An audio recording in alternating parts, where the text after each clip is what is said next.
Hi, I'm Jason Rubin from Naughty Dog. We're here today to give you a behind-the-scenes look into the making of Crash Bandicoot 2, Cortex Strikes Back. Crash Bandicoot 2 has very refined gameplay. We took the response we got from players of Crash 1, and the knowledge we gained in creating the first product, and sharpened the focus of gameplay in the sequel. Well. If it isn't Crash Bandicoot, welcome. Instead of a linear map, Crash 2's levels are accessed through a workroom, allowing players to choose which levels he or she would like to attempt next. The levels are larger, with more branches, and they allow greater freedom of movement and camera control. There are far more secret areas, with over 1/3 of the game off the main path.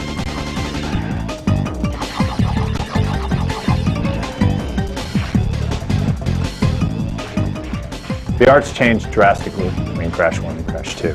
Crash 1's engine was thrown out. Crash 2's engine is totally new. It allows us to have more polygons in the background, more frames of animation in Crash, more detailed environments, and the ability to do neat environmental effect things that bring the viewer in, bring the player in, and make them feel like they're in a real environment. It has procedural rain, which is actual 3D raindrops that come through the environment. When the camera looks down, the rain actually moves as if it's in 3D, and you're looking at a down angle with the rain.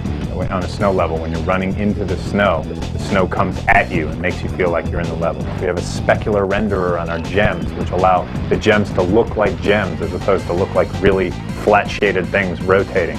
We have reflection effects in the ice that make Crash Bandicoot and everything else in the environment reflect in the ice, making it really feel like ice. We've been able to add a whole slew of new things to each and every level based on the fact that instead of saying, okay, let's go make Crash 1.5, use the same engine, make some new levels, we did Crash 2.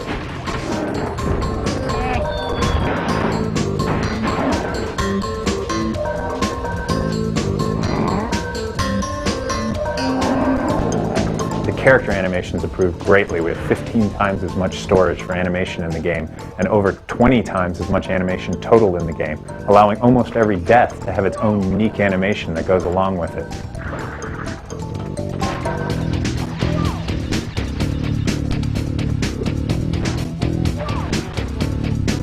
Not only can you walk, jump, run, but you can also ride on the back of a bear cub. You can run away from a boulder. You can ride on a jet ski. You can ride on a jetpack that's actually free floating in zero gravity. You can do a lot of things you never did before, and you can do a lot of things that you've never seen before in any other game.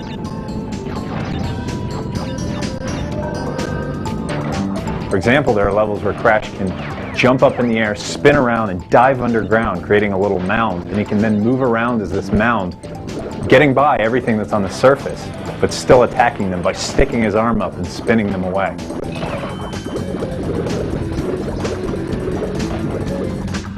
One of the cool new things in Crash Bandicoot 2 are the lip-synced, like, holographic characters in the warp room.